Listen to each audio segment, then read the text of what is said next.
We still got a long way, but look how far we come now, now, now, now, now. Hands up for your colors. There's beauty in the unity. One hand, two hands for your colors, yeah. There's beauty in the unity. Show your true colors. Here we go. Hands up for your colors. Represent your country.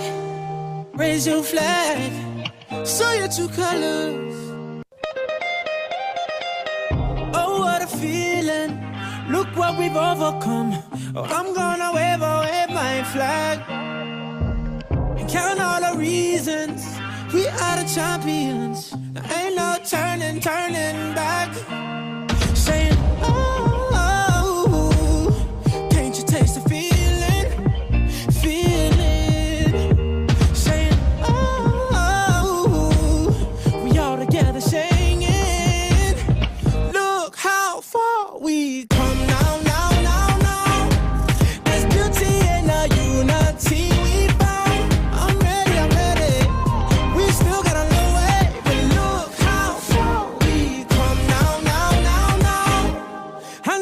Colors.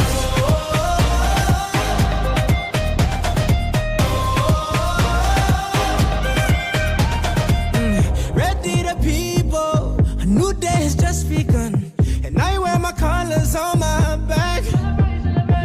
We created equal, one race and that's human. Can't wait till they all see that. Saying, oh, can't you taste the feeling?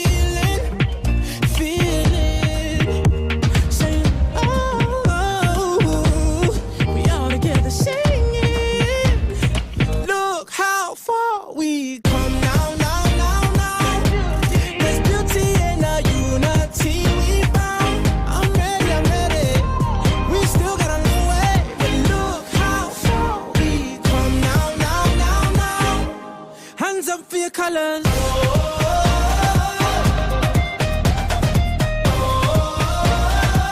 One hand, two hands for your colors, yeah.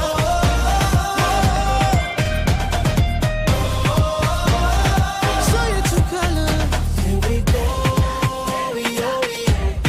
Let's put on the show, let's put on the show right now. Let me see your hands, let me see your hands.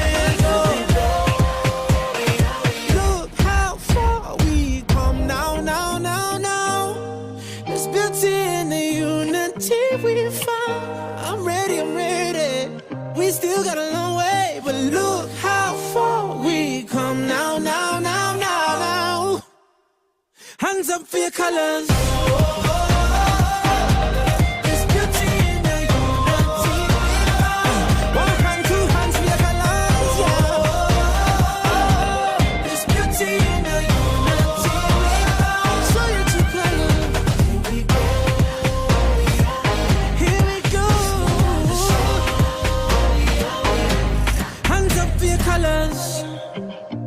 Represent your country, raise your flag, show your true colors. Oh, what a feeling, look what we've overcome. Oh, I'm gonna wave my flag and count all the reasons we are the champions. There ain't no turning back. Saying, oh, can't you taste the feeling?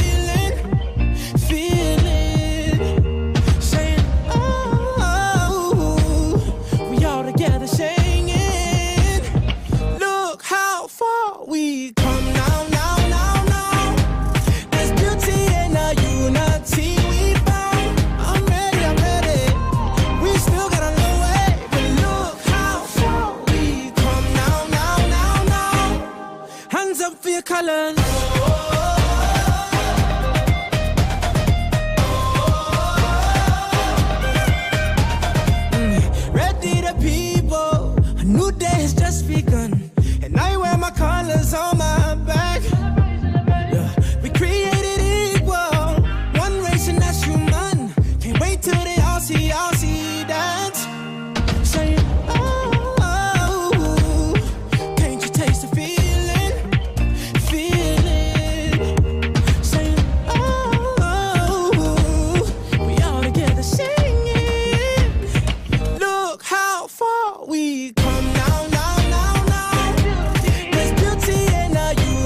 your colors.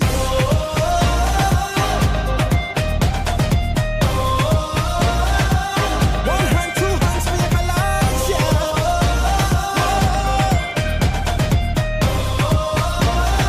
Show your true colors. Here we go, here we go.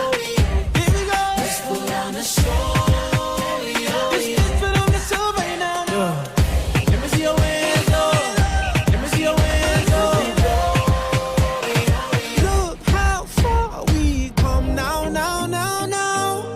There's beauty in the unity we found. I'm ready. We still got a long way, but look how far we come now. Hands up for your colors. There's beauty in the unity we found. One hand, two hands for your colors, yeah. There's beauty in the unity we found. Show your true colors. Here we go. Hands up for your colors. Represent your country. Raise your flag. Show your true colors. Show your true colors. That's right. That's the vibes right about now. Showing true colors. And I tell you, Chelsea are about showing their true colors to Enzo Maresca. I pray you're definitely increasing, according to the news on the street right about now, whether or not the Italian will be managing Chelsea in the coming days or from next year is what we'll be looking to unfold right here on the show. Don't forget that has now led Chelsea to just one win in their last 7 Premier League games, following last night's 2-2 draw against Bournemouth. Enzo Maresca is in danger of losing his job if result does not improve by next year, January. Sports Talk Show on Empire Radio 102.1 FM. I Empire citizens, I hope that you're well. I hope that you're blessed at the final and the last edition of the Sports Talk Show for the amazing year 2025. Super grateful, grateful to God for the gift of life, for keeping us to this very minute. And I want to say major thank you to everyone who's been a part of the show since the start of the year to this very minute. To see you, I appreciate you. We do not take it for granted. Thank you for allowing us preach the gospel sport to you every day. Your early morning sport tonic, that sports in the jiffy from 10 a.m. down to the flip side of 10, Mondays to Fridays, and the sports talk show like this on Mondays and on Wednesdays from 6 p.m. down to 7 p.m. on Fridays 5 to 6 p.m. and on Saturdays 2 p.m. down to 3 p.m. We say you, and we do not take the law for granted. Let's do more together come the new year 2026. On the show this evening, we're taking a look at the reactions from the ongoing African Cup of Nations 2025. A lot of matches have gone down. And yes, we are getting into the latter stages right about now, the round of 16, which is going to be starting on Wednesday. A couple more matches are currently going down as we speak. Algeria are currently 3 goals up in the final Group D encounter. We'll tell you more about all of these matches moving forward. And for another team in Group B, who have now been called by their country's president to come and tell him why they had a not too good performance. I think they had just 2 points from the group where they had likes of Egypt, South Africa, and also Zimbabwe. No, 1 point because they drew just one game. They played 0-0. No, they drew 2, 0-0 and 1-1. If I'm not mistaken, it was only Egypt that defeated Angola right there in Group B. All of this and many other we'll be talking about. Also talk about the Super Eagles of Nigeria, who for a long time now, we are going into this next round of the African Cup of Nations without mathematics, without permutation, without this team has to lose before we win. Yes, amazing.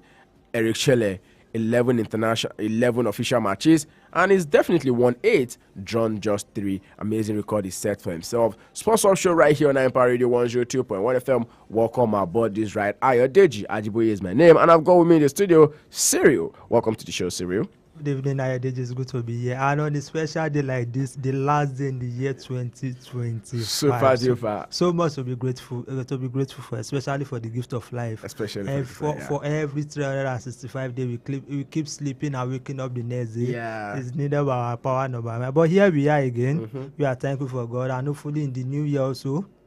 We'll still be here with you people as well.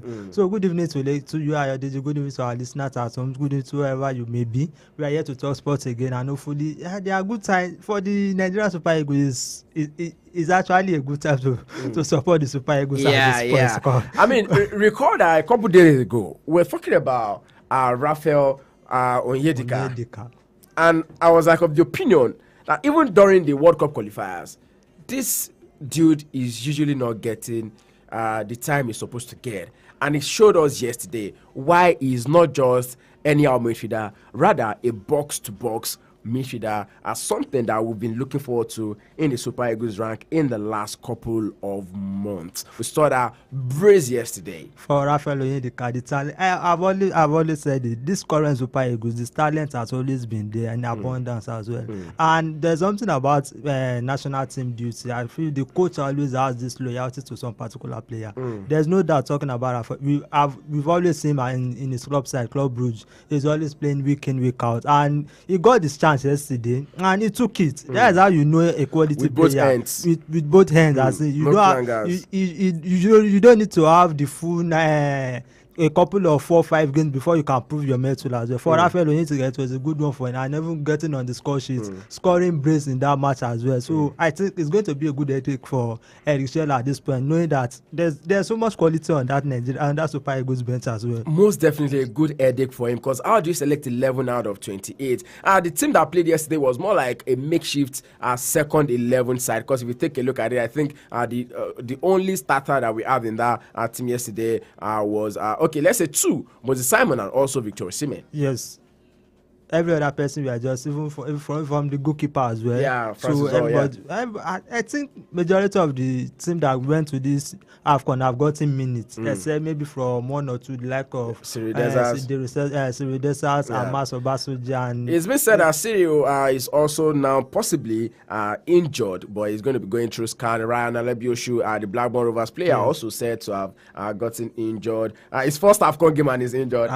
This is not in neat competition. This is AFCON. Quite unfortunate for him there. So hopefully, we just hope the injury is not won't rule him out totally from the competition as well. Yeah. So it shows that with our first 11, there's no too much gap between our first 11 and our reserve team as well. So the quality is almost at par. We saw the free flowing game they had against the Tanzanians as well. It was good to watch as well. Those that were called upon, they really stood up for themselves as well. Yeah. Most definitely, and we are looking forward to more entertaining football from the Super Eagles of Nigeria going forward, because in the next round, we'll be playing against Mozambique in our next game. Mozambique, by the way, a lot of football fans would want to feel like, look here, we should be walking over this team. I don't know. Let not. I mean, Mozambique qualified as best loser. Yeah. So let's not be. The last time I remember it qualifying as the best loser, I went up to win that tournament. So let's not be overconfident about it. But with this current Super Eagles, I think we can be able to just go past the Mozambique and move into the next round as well. Because like I said that from the beginning of this tournament, there won't be any pushovers. But the thing is, those quality teams, we surely have that quality to push them over the line as well. So for Nigeria, for the Super Eagles against the Mozambique, I'm not expecting anything less than a win again from the Super Eagles as well. Okay, most definitely, and hopefully the Super Eagles of Nigeria will be able to do something great over the Mozambique side, because don't forget that this same Mozambique side were the ones that defeated Gabon and also made sure that Gabon would not have any chance at the ongoing AFCON. Still more stories coming through from the African Cup of Nations. Like I mentioned, a couple of games currently on the way right there in the Kingdom of Morocco. As we speak right this evening, we are seeing the game between currently on the way this evening. We're seeing games between Algeria right there in Group D of the African Cup of Nations, and definitely that result will also be having an impact on who qualifies to the next round and who drops. On the way right now is Algeria 3-1 up against Equatorial Guinea, and Sudan are currently losing out to Burkina Faso right there in that particular group. Other games will be happening later this evening in Group F, which is the final group match between Gabon, already eliminated against Ivory Coast, and Mozambique, will also be playing against Cameroon. At the round of 16, we are set for it already, and moving forward, we know that the likes of the Super Eagles of Nigeria would definitely want to, make a statement for themselves. Like we rightly mentioned, they play against Mozambique. Mozambique, right there in Group D, made sure that they did everything possible to in Group in Group E, I beg your pardon, make sure that they did everything possible to also garner some 3 points for themselves. That group is still very much open. Of course, Mozambique, by the way, might still win against Cameroon later tonight. We know that Ivory Coast will try as much as possible to defeat Gabon, but that is what we have on hand. But I feel maybe after this round of matches, we will get a clear view of what the next round is going to look like. But Mozambique still stand a chance. Yeah, if they defeat Cameroon. So I think maybe after this round of matches, we'll get a proper view of what the next round is going to actually look like as well. What the next round of matches will definitely be looking like for the Super Eagles of Nigeria, and also the African Cup of Nations in its entirety. Talking about other sports on the show this evening, it's been said that Nigeria's Aruna Kodri has now finished the year 2025 as the Africa's top-ranked table tennis player in the final yearly ranking that was released just yesterday by the International Table Tennis Federation.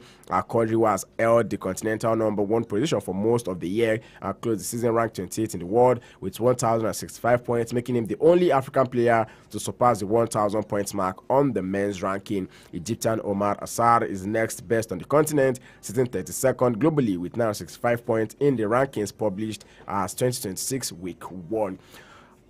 Aruna Kodri is 37 years old, and at this particular point in time, though I know that we have a couple of young talent that are rising in the world of table tennis, but I'm scared for the future of table tennis in Nigeria. Exactly. If Aruna at 37 is the only player, is the only person we can actually look up to as our go-to person when it comes to table tennis. So it tells you how other sports have been neglected in this part of the world as well. Talk about tennis, talk about basketball.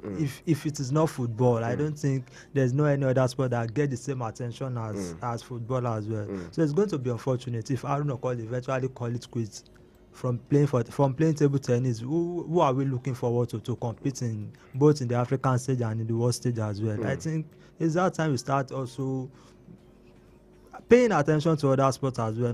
It's not just football that is only that's only the sport in this country as well. So there are also talents. We can groom them. If you look around, there are talents everywhere in every sport in this part of the world. So there are talents we can turn out from this country as well. So I just feel those in the helm of affair at the ITTF, they should just at least, if it is from grassroots, let them start from there as well. Aruna also started from somewhere. Now he's 37. It's been flying the Nigerian flag ever since I knew the tennis as well. There's no other name in this country that comes close to Aruna Kodri. It's always been Aruna Kodri, Aruna as well. So I think it's that time Aruna won't be there forever.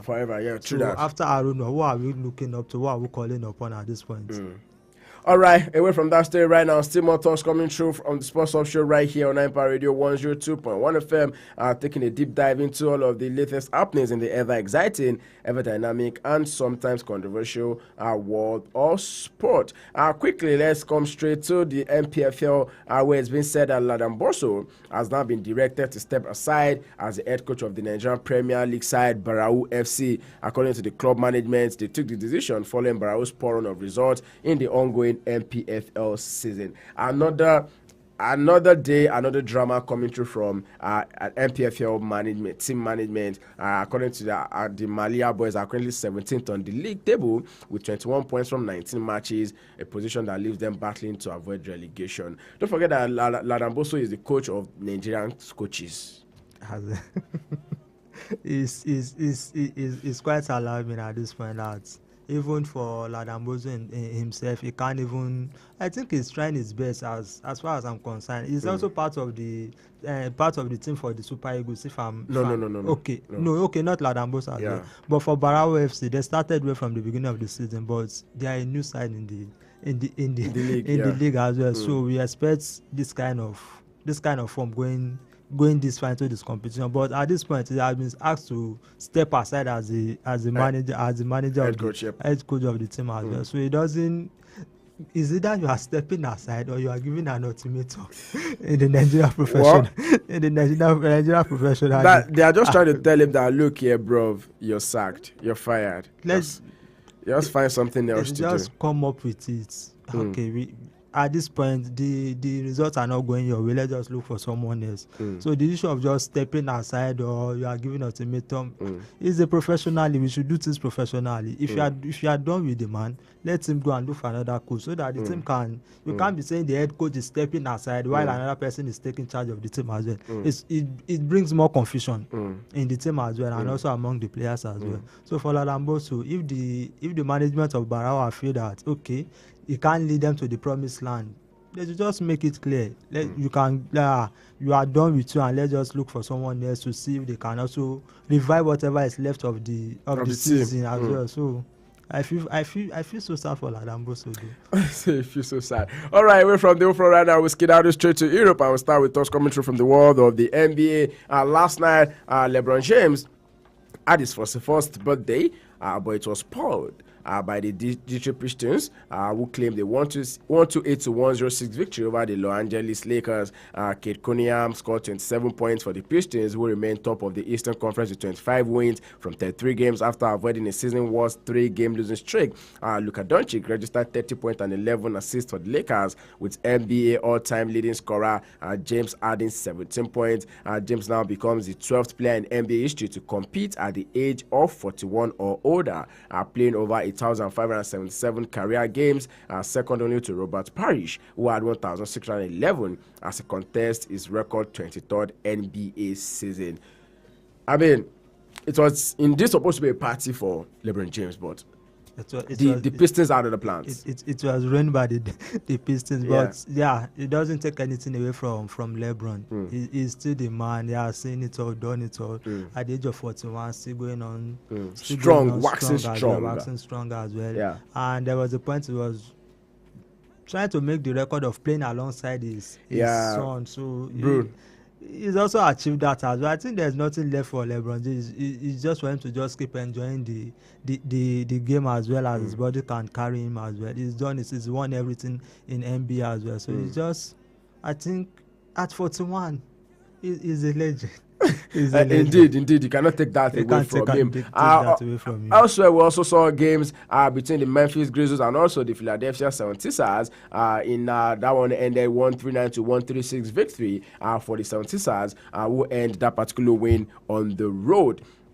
It's been said that rookie VJ Eshkom scored with 1.7 seconds remaining in overtime to give them that particular victory, because it was supposed to be a game that would be tied, but right there you have the 139-136, very very slim win. You can say that his teammates Tyrese Maxey and also Joel Embiid led the side with 34 points apiece as the 76ers ended a 3-game losing streak. Ja Morant responded with 40 points for the Grizzlies, while rookie Shedrick Coward also added a career high of 28 points, but the hosts fell to back-to-back defeats. The Clippers also had a game last night. That was the game between the Los Angeles Clippers and the Boston Celtics, with the Clippers claiming a 5th straight victory with a dominant 131-90-point victory over the Sacramento Kings, while the Celtics also beat the Utah Jazz 129-119. We are getting the tail end of the NBA season as we speak, and most importantly, it's always been said that it's not enough to do well during the regular season. What are you going to do?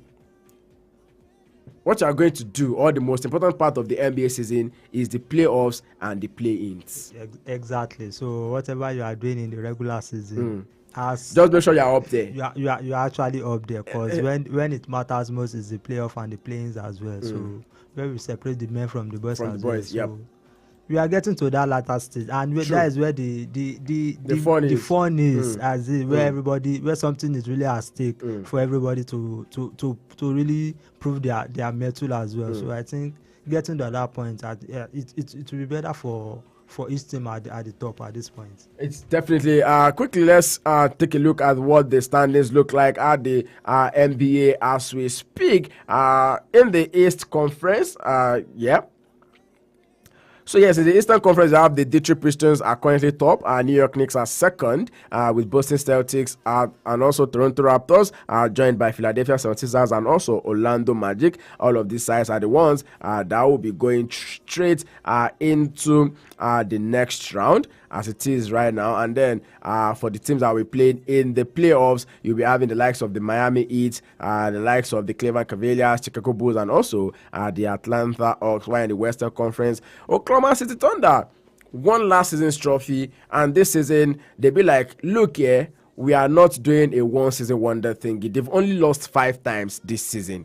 The OKC they're actually showing that what they did last season is actually not a fluke. They are yet to stay, and from 28 matches, they've won 28 and lost 5 this current season as well. And they're also topping the Western Conference as well. So it's a good one for them as well. So they keep showing that this what really happened last season is no fluke, and we are ready to repeat that same trajectory this season as well. And as you can see, they're actually topping the Western Conference. Yeah, so true. Good for them. Good one for them. Away from that, right now we'll go straight into the world of football, and we'll start with us coming through from the English Premier League. Yesterday night we saw a couple of matches that went down in the English Premier League, and just like I said at the start of the show, Enzo Maresca might just be under a whole lot of pressure right now after that 2-2 draw yesterday against AFC Bournemouth. For Enzo Maresca, it hasn't been at some point it was seen as a messiah, because I remember after winning the Club World Cup, the FIFA Club World Cup, it was like, okay, everything is going right for Chelsea and for Enzo Maresca, and we are in the month of December and it seems everything is falling apart as well. So they haven't won in their last match. They drop points as well. Yeah. So they are playing at the Stamford Bridge against Bournemouth as well. They also drop points as well. And a team that was considered to be in the title race, all of a sudden they're out of the top 4 currently, and the pressure keep mounting on Enzo Maresca as well. But you can't blame him. The team as well lacks I feel the team lacks maturity as well.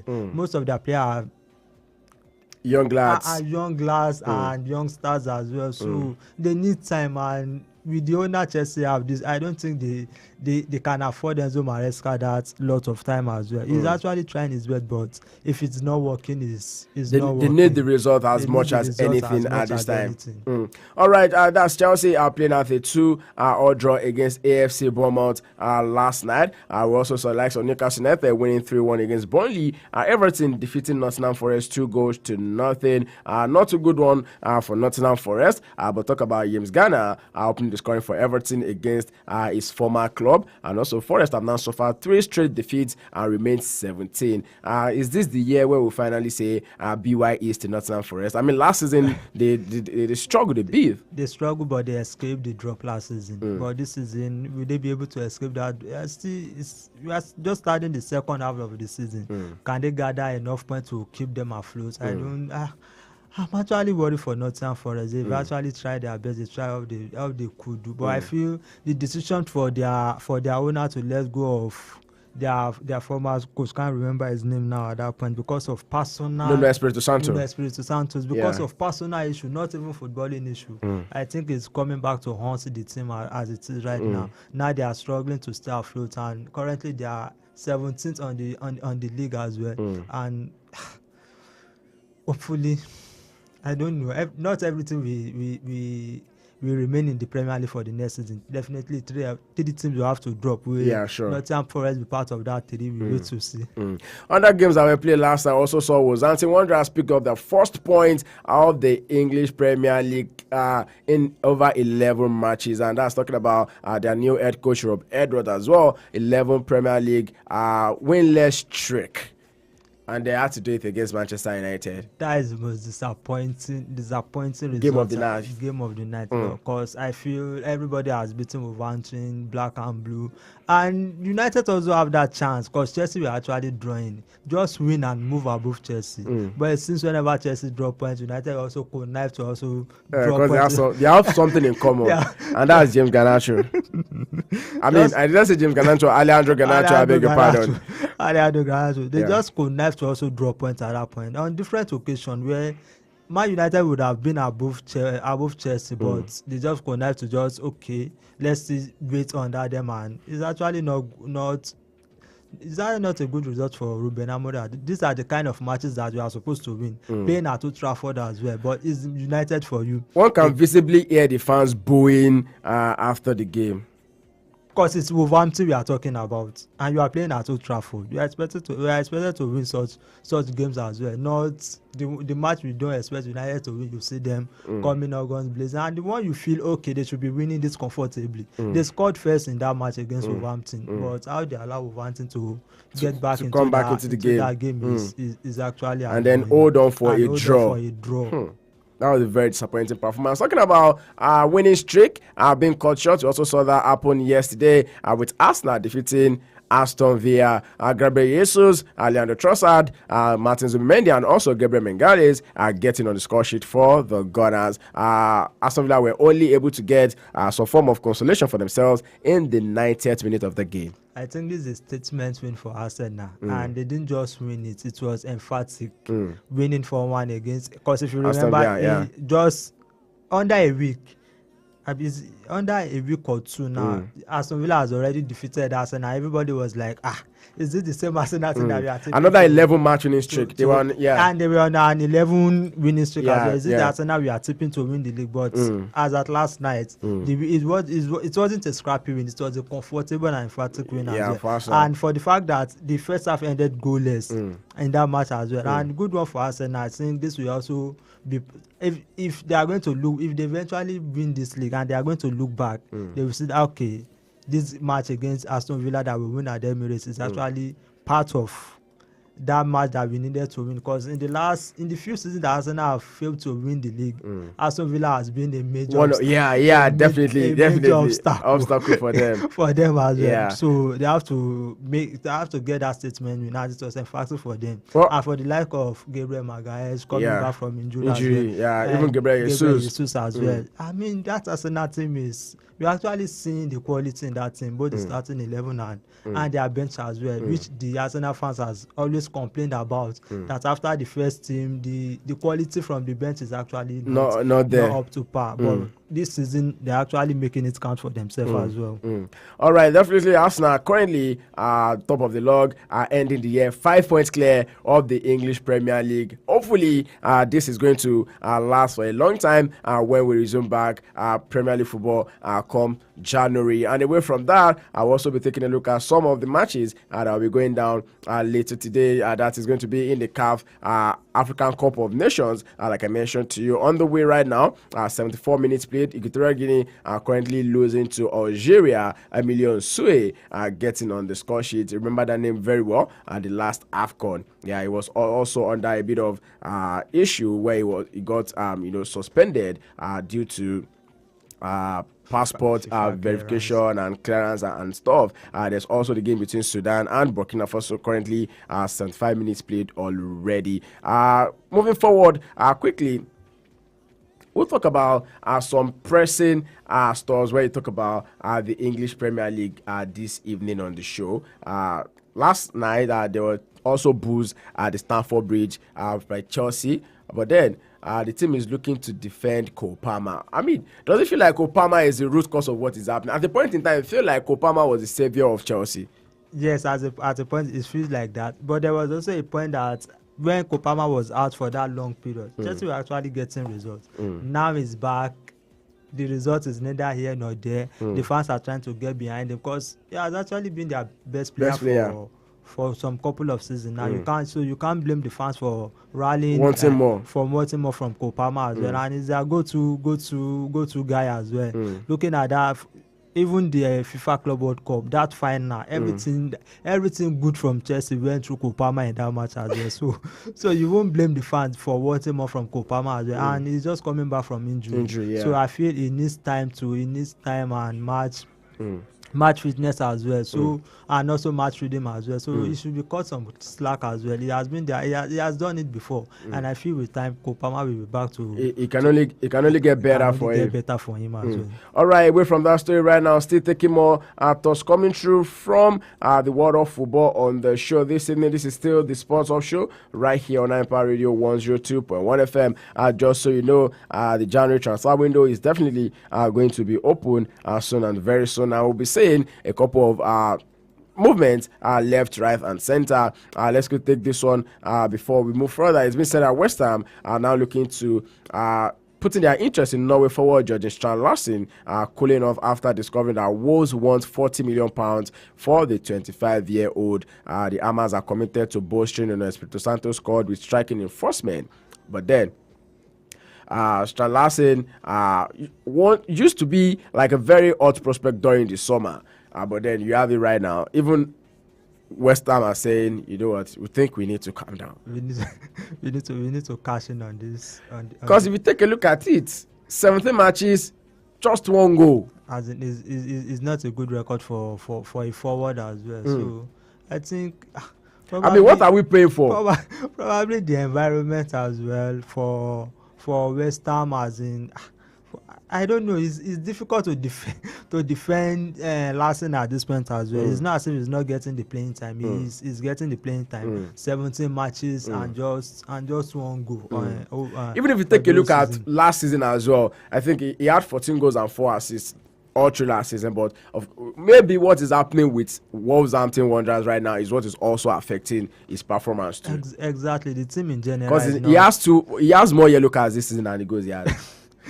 And he's neither a midfielder nor a defender.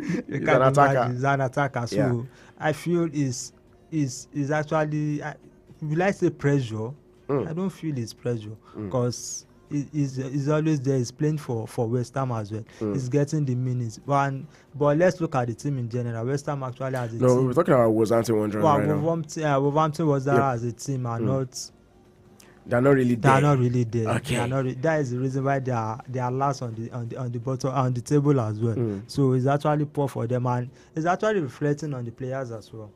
Moving forward, there's also thoughts coming through from Italy. The striker Rasmus Højlund completing his permanent transfer from Manchester United to Napoli is a formality. That's according to sporting director Giovanni Manna. The 22-year-old joined Manchester in £72 million deal from Atlanta in 2023. Has now scored 9 goals since a season-long loan move to Serie A champions. Don't forget that earlier this morning, Højlund was posted with a picture after winning the Italian Super Cup with the caption, "What a great decision looks like." But now, the obligation to buy clause was included in the deal for Højlund, but the agreed £38 million transfer fee as a condition that means the Italian Giants must qualify for the Champions League.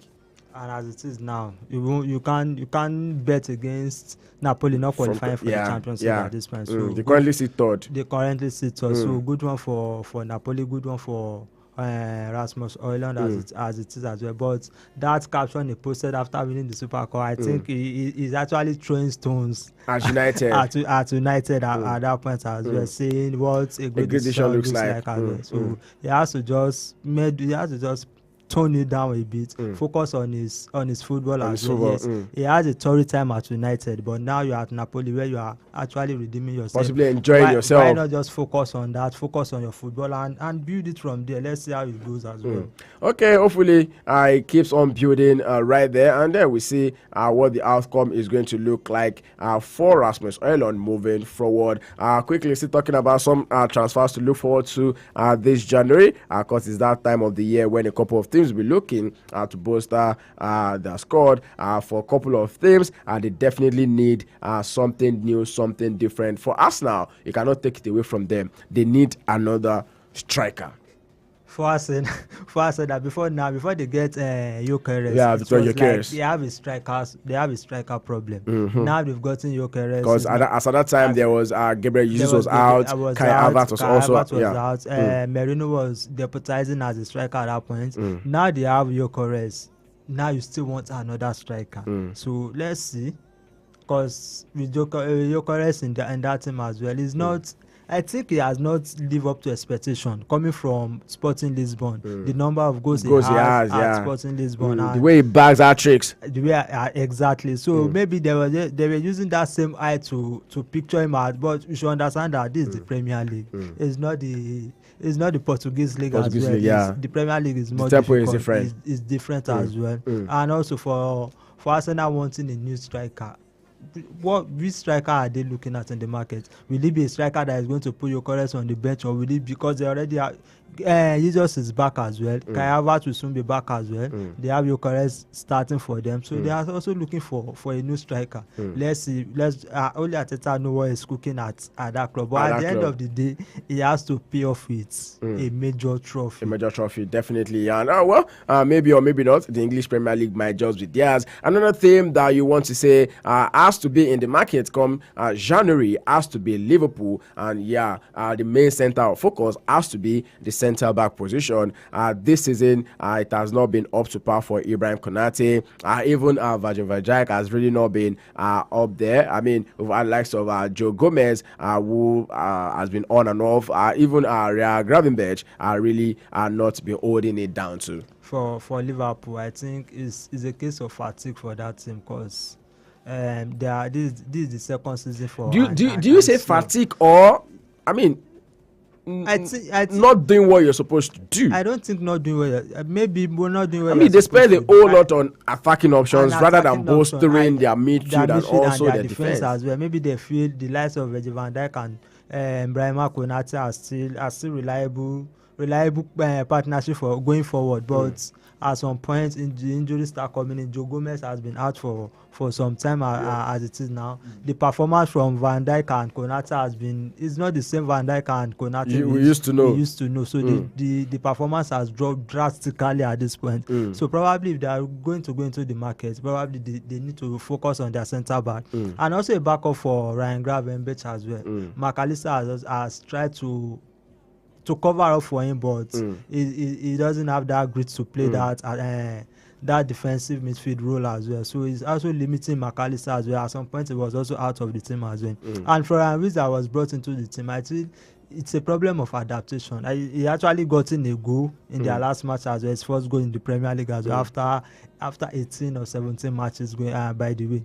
So for Liverpool, I think at this point they should be careful about spending, because the last summer they just spent recklessly, because the money is actually there for them to spend, and they just spend at will, and most of their signing has not even proven their worth. Talking about the like of Kekes, Graham, what's the other? This guy they got from Bayern Leverkusen as well, Florian Wirtz as well.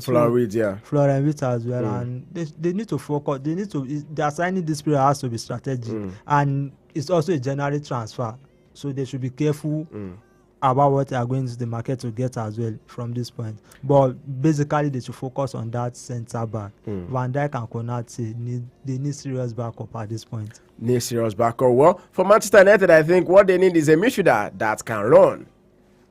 I'm sorry I had to say it that way, but yes, they need a midfielder that can run. It's not just about Casemiro. It's not just about what you call him again, Kobe Mino, Mano Ugarte. All of these guys, they look like people who have who don't have heavy legs. They have heavy legs, exactly. So for United, and who are those midfielders in the market at this point? Because if we are going to get a top quality, I feel the summer transfer window afford you the time to actually monitor the player you want to get. But the January transfer window is like sometimes just like a cover up.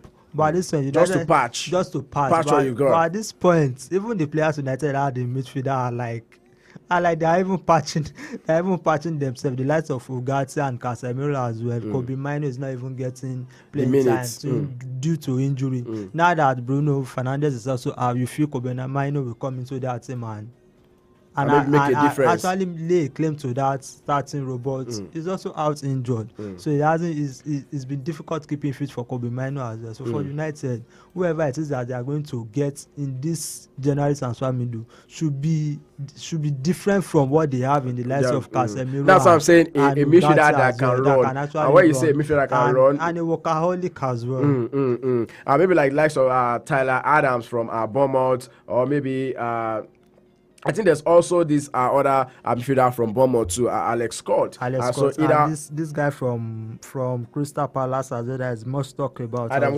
Watson as well. So I feel this kind of player will fit into the profile United are looking for. Alrighty, Sports Option on Empire Radio 102.1 FM. That's how much you'll be thinking on the show for today. I've been taking a glimpse at the time right about now, just so you know when you're talking sports, you don't know when the time speed of like the speed of of light. We'll be back here on Friday between 5 p.m. down to 6 p.m. To serve you more stories on the Sports Up Show. Don't forget that in Group E, currently on the way, Algeria are up against Equatorial Guinea, and Burkina Faso are 2-0 against Sudan. That is a scoreline as we speak. 90 minutes and 88 minutes, respectively, for both games. Cyril, your last shot on the show. Well, my last shot on this show is good to be here once again, and on a special day like this, the last day. Hopefully, the next time we are going to be here is going to be. Of course, we're saying Happy New Year by Friday. 2026. God willing as well. So it has actually been an amazing run all through the year, with the whole ups and downs, twist and turn. But here we are still standing, and hopefully by God's grace, waxing stronger. Hopefully by God's grace, it's going to get much better going into the new year as well. So thank you for having me once more, Ayodeji. It's always a pleasure for being on the show. All right, many thanks to everyone who's been a part of the show for this amazing year 2025. Like I always say, we see you. We do not take it for granted. Thank you for allowing us rock your world. Thank you for allowing us preach the gospel of sport to you. We'll do this